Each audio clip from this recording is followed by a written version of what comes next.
Son, do you want to know what the truth is? After this, there's no turning back. You take the blue pill and you wake up in your bed and believe whatever you want to.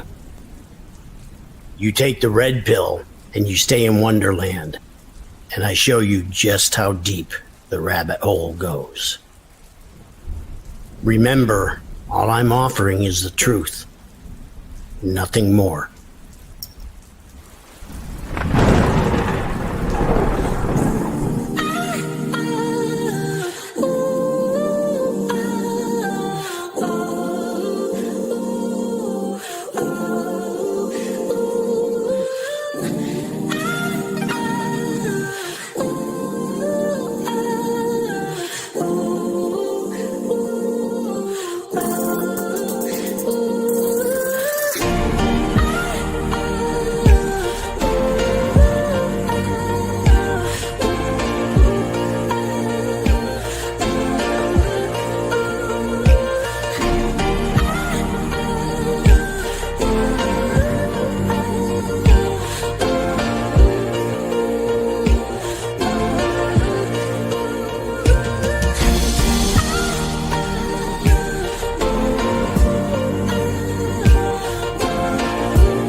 Bro, I had to. That's my brother's intro. One of them to his channel, Myth Vision. But I thought it was pretty significant, the video itself. It's kind of how it feels, dude, when you wake up.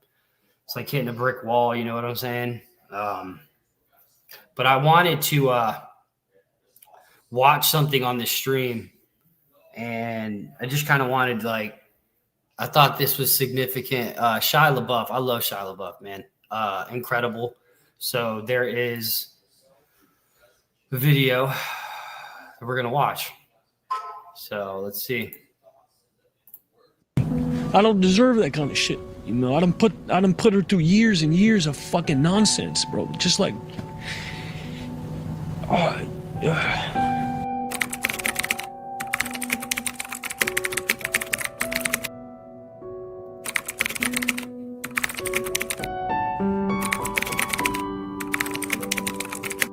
I just want to give you one more opportunity, if you want it, just to speak about your wife, man, and just about what she means to you, and you know, her path and her relationship with all this. I know she's been a part of your life for a long time, but just if you feeling it, just speak on her. Yeah, well, I'll never be able to speak on it. I don't know nothing like this relationship. I never have in my life. I never had, even my parents, even my father, you know, I never had what I got with her, which is, you know, to enter my life, to be with me, she had to take a loss. She had to eat shit to be with me. To be with me, she had to re-enter being a part of my life. She had to take a hit. In ways that I've spoken about before, and in other ways too, probably, you know? And what I know love to be is selfless, loving action. And I've never known anything as loving or as selflessly active as what this woman did for me in my life. She showed up for me at a time when, I mean, this is the first time I saw her. We had been estranged for years because of my jealousy. She went and did a movie with another actor, and I thought she was cheating on me, so then I cheated on another. It was just fucking mess. It all, weak shit. Little boy shit, nonsense. And we hadn't talked for 2 years when all this shit hit. And I wound up at this rehab, right, in Utah, and they do something called Family Week. And every week on a Sunday, everybody who's involved in the program has their family show up on these Skype calls. And everybody will show up in the same room. And your mother, your father, your brother, your sister, your wife, your friends, whatever. Just you and the people? Or no, it's you, the whole squad of you that are in this group. 12 of us in my class. And everyone's family. Everyone's family pops up on the screen. And week 1, no one shows up for me. No one. They got the calls. I know they got the calls, but no one showed up. My mother, my father, no one showed up. Manager, friends, no one showed up. Week 2, same thing.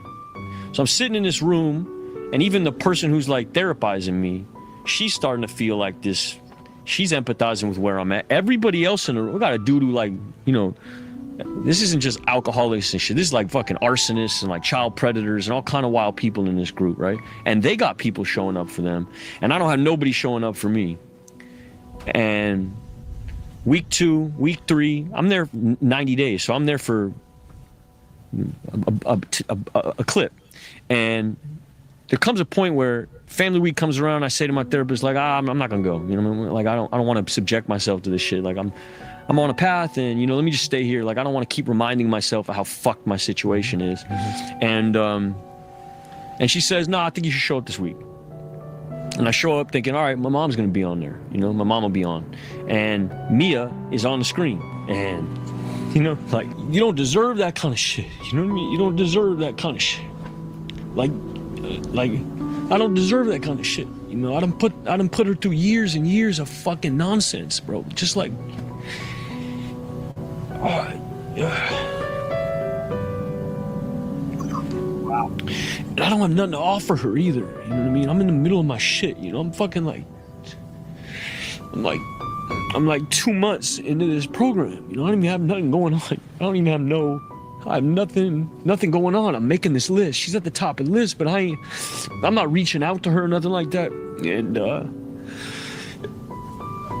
yeah, you heard her voice. Like, she's like a fucking angel, you know what I mean? Everybody does their shit and I'm fucking gone, you know? And so they let her go first because I can't even fucking believe. And they all know because I ain't had no family show up for me. And she unmutes and she's like, hi, Shia. You know, and it's like, she's prepping a movie. She ain't got no fucking time for this, you know? But she found time and she said, hi, Shia. And we just smiled. We had nothing else to say. But she saved my fucking life, dog. Like, before the kid, before the job, before God, before any religion, before a laugh, before a laugh, before Bo, before a phone, before anything, was this woman's face. And there wasn't no promises made, wasn't no long conversation being had, nothing. Just her presence, the ministry of presence. Sometimes that's all you need to offer a person who's in a situation like that, is like, just to be present.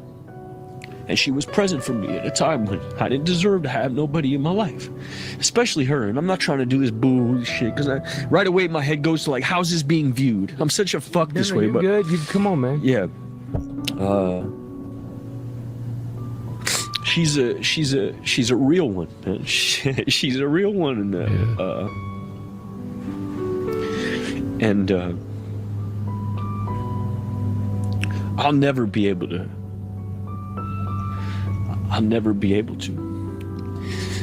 It's the first time I really understood love, because I didn't have nothing to give, and I was sitting there thinking like, well, I don't have nothing.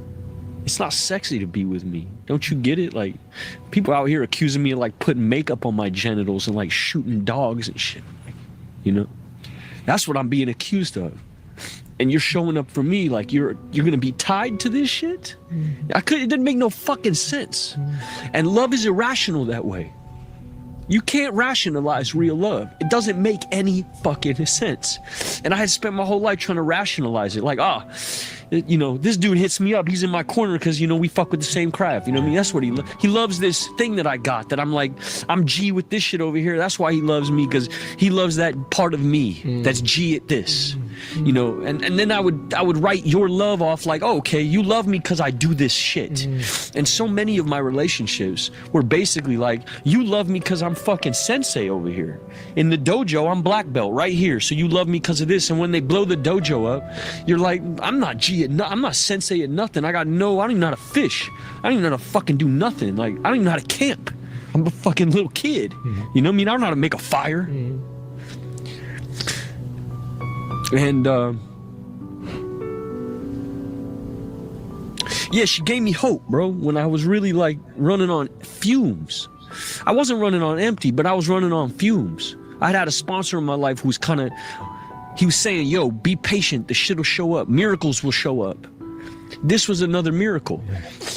Bags packed is a miracle. You know, them laughing in the car is a miracle. My wife's face on the Skype call is a miracle. The shit starts to add up where, you know, it becomes this like, It creates faith because you're not doing it.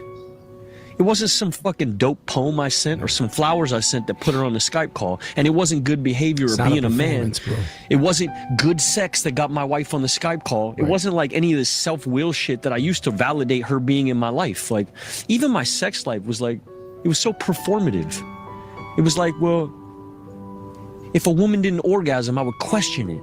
You know, like, what does this mean about me? It was always about me. I never had like a real coupling. It was always performative, and it was always like this constant validation trip. If I would try to look for the same shit I got at work over here in this relationship. And the reason I didn't like being friends with men is it was constantly this comparison study. You know, and this has been difficult too, is to like reach back out to people who were in my corner then, who are still in my corner but are G's. It's hard to reach out to dudes like that because you knew them at a certain level. You know, another dude who really showed up for me was Cuddy. Like, he was the first friend that really hit me back, you know, like, and he's a fucking G. Dude is like, his life is on fire. And it's hard to, like, I've always known him at a certain kind of equivalency. We've always been to be in each other's lives as sort of like, you know, like I knew him at a level, and I'm not at that level. And sometimes it's difficult to like,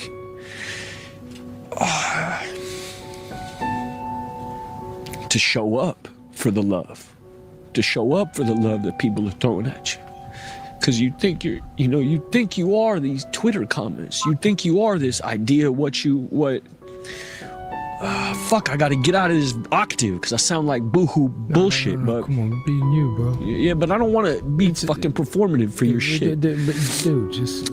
It's difficult for a dude in my spot to receive love because you don't feel like you deserve it. And so you wind up dipping on a lot of people, even when they're showing up for you. And then you got to have like real conversations. I had to really put it out there to him, like, bro, I don't feel successful enough to be your friend anymore. What a fucking like crazy shit to write, but you gotta air it out. You're not stuck there anymore. Nah, I wouldn't be able to sit here with you if I was there. Right. I wouldn't be able to sit here and talk to you about this shit.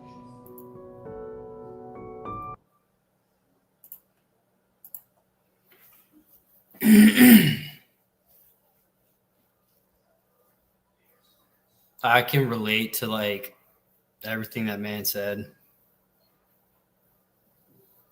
That's crazy. I've been watching that. I've seen that video a few times today. And just listening, man, it's like coming out of that darkness, man. You know how that is. It's heavy, but yeah, I just wanted to hit that up.